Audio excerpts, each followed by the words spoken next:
अस्सलामुअलैकुम।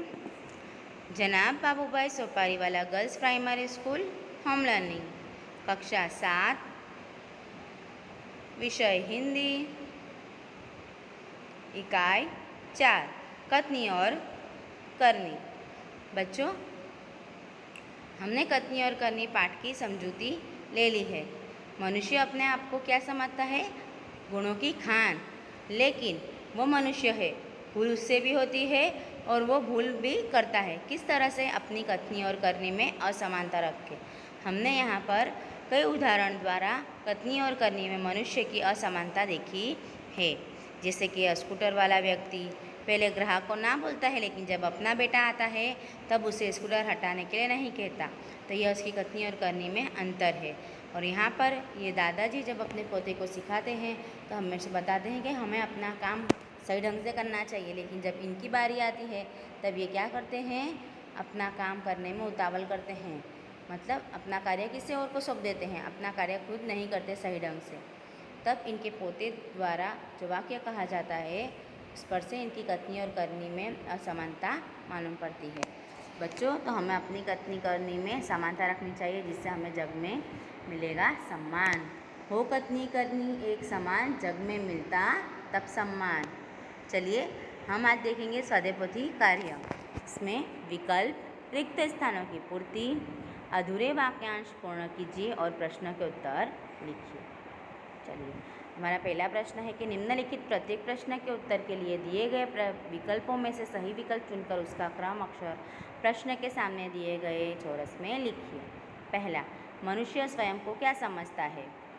गुणों की खान, दया निधान, प्रेम का सागर, बुद्धि का भंडार। क्या समझता है बच्चों? गुणों की खान। ए, क्या समझता है? ए, गुणों की खान। मनुष्य स्वयं को गुणों की खान समझता है। दूसरा, बस में ड्राइवर के बैठने की जगह को क्या कहते हैं? क्या कहते हैं बच्चों? Bogie, parlour, saloon, cabin. क्या कहते हैं? कैबिन। डी, बस में ड्राइवर के बैठने की जगह को कैबिन कहते हैं। मकान मालिक कितने महीने का किराया लेने आया था? कितने महीने का? 4। कितने महीने का? 4 महीने का। मकान मालिक 4 महीने का किराया लेने आया था। बिजली का बिल जमा कराने गए सज्जन का पोता कितने वर्ष का था? 5, 8, 6, 7। कितने वर्ष का था बच्चों? 8 वर्ष का। बिजली का बिल जमा कराने गए सज्जन का पोता 8 वर्ष का था। आदर्श की बातें करना पर उन्हें न अपनाना यह खाली जगह के लिए अच्छा नहीं होता। किसके लिए? आचरण के लिए। तो आदर्श की बातें करना पर उन्हें न अपनाना यह आचरण के लिए अच्छा नहीं होता। जवाब लिखेंगे डी। आगे प्रश्न 2, कोष्टक में से उचित शब्द चुनकर रिक्त स्थानों की पूर्ति कीजिए। कोष्टक में शब्द है आदर्श, तख्ती, बारी, गुणों, धूम्रपान, बरसात। पहला, ईश्वर ने मनुष्य को कई खाली जगह से संवारा है। किससे? गुणों से। किससे संवारा है? गुणों से। दूसरा, खाली जगह के मौसम में मोहल्ले के एक सज्जन को उसमें फूलों के पौधे लगाने की सूझी। कौन से मौसम में? बरसात के। कौन से? बरसात के। बरसात के मौसम में मोहल्ले के एक सज्जन को उसमें फूलों के पौधे लगाने की सूझी। लोगों ने खाली जगह लगाने वाले सज्जन को फूल तोड़ते देखा। लोगों ने किसे देखा फूल तोड़ते? तख्ती लगाने वाले। तो लोगों ने तख्ती लगाने वाले सज्जन को फूल तोड़ते देखा। बसों में खाली जगह करना वर्जित है। क्या करना? धूम्रपान। बसों में धूम्रपान करना वर्जित है। सदा अपनी खाली जगह की प्रतीक्षा करनी चाहिए। बारी, सदा अपनी बारी की प्रतीक्षा करनी चाहिए। कई लोग खाली जगह की बातें करते हैं, उन्हें अपनाते नहीं। कई लोग आदर्श की बातें करते हैं और उन्हें अपनाते नहीं। तीसरा, सही वाक्यांश चुनकर विधानों को पूर्ण कीजिए। पहला, पार्क में लोगों के आने जाने से फूलों के पौधे लगाने वाले को लगा कि लोग इन फूलों को तोड़कर ले जाएंगे, वे लोग इस पर कब्जा कर लेंगे, लोग बाग की हरियाली को नष्ट कर देंगे। क्या लगा था? फूलों के पौधे लगाने वाले को व्यक्ति को क्या लगा था? कि लोग इन फूलों को तोड़कर ले जाएंगे। पार्क में लोगों के आने जाने से फूलों के पौधे लगाने वाले को लगा कि लोग इन फूलों को तोड़कर ले जाएंगे। दूसरा, एक सज्जन ने अपने पोते को सिखाया था कि अपना काम किसी भी तरीके से करना चाहिए, हमें कोई काम गलत ढंग से नहीं करना चाहिए, अपना काम खूब सोच समझ कर करना चाहिए। जवाब, एक सज्जन ने अपने पोते को सिखाया था कि हमें कोई काम गलत ढंग से नहीं करना चाहिए। तीसरा, बसों में लिखा होता है शांति बनाए रखें, चढ़ते उतरते समय सावधान रहें, धूम्रपान करना वर्जित है। क्या लिखा होता है बसों में? बसों में लिखा होता है धूम्रपान करना वर्जित है। वर्जित है यानी कि निषेध है, मनाही है।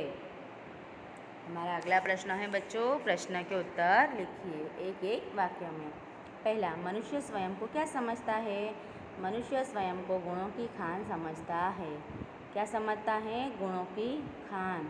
दूसरा, फूल तोड़ने वाले सज्जन ने अपनी शर्म मिटाने के लिए क्या कहा? क्या कहा कि मैं ये फूल पूजा के लिए तोड़ रहा हूँ। जब वहाँ पर सब आते जाते देखने लगे उसे, तो उसने क्या कहा अपनी शर्म मिटाने के लिए कि मैं ये फूल तो पूजा के लिए तोड़ रहा हूँ। तो फूल तोड़ने वाले सज्जन ने अपनी शर्म मिटाने के लिए कहा कि मैं ये फूल पूजा के लिए तोड़ रहा हूँ।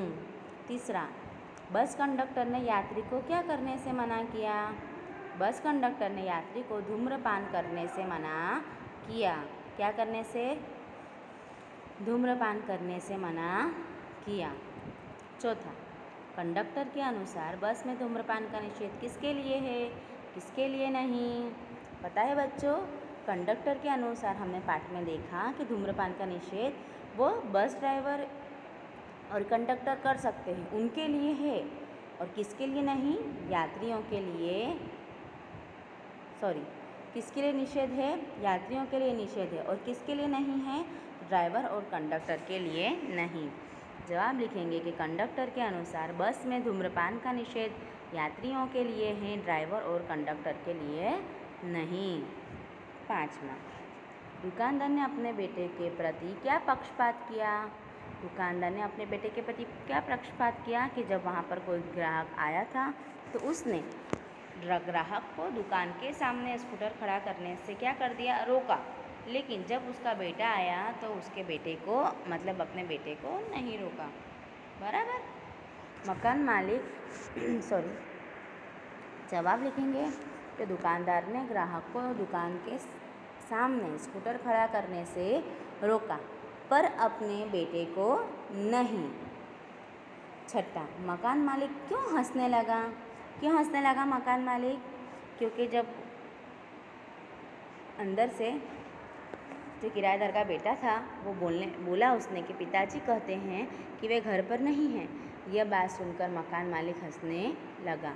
मकान मालिक किराएदार के बेटे से यह सुनकर हंसने लगा कि पिताजी कहते हैं कि वे घर पर नहीं हैं।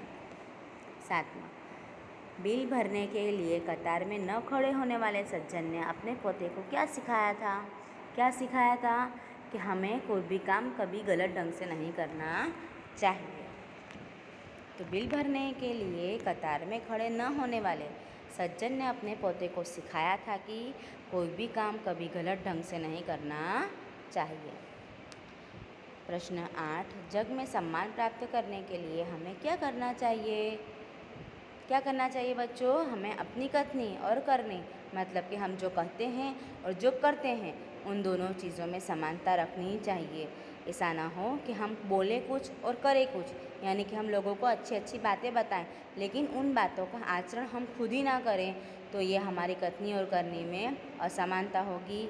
हमें जग में सम्मान प्राप्त करना है, हमें बताना है कि हम अच्छे लोग हैं, हम अच्छे हैं, हम अच्छे हैं। तो हमें क्या करना चाहिए? अपनी कथनी और करनी में समानता रखनी चाहिए। तो जग में सम्मान प्राप्त करने के लिए हमें कथनी और करनी में समानता रखनी चाहिए। बच्चों, यहाँ पर हमारी आज की वीडियो समाप्त होती है। आप लोगों को इन सभी प्रश्नों को अपनी स्वाध्याय पोथी में एक बार अच्छे अक्षर से लिखना है। Thank you.